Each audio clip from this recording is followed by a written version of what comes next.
नमस्कार मंडळी, आनंदी गेली सगळ्यांना सोडून. चला तर मग पाहूया आजच्या पुढील भागात आपल्याला काय पाहायला भेटलं.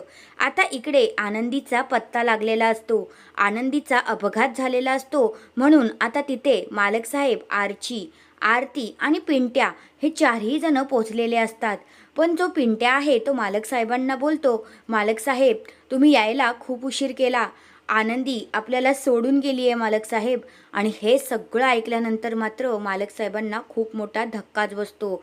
पण हो, आता मालक साहेबांना आर्ची इथे खडे बोल सुनावते, म्हणते हे सगळं काही तुमच्यामुळे झालंय.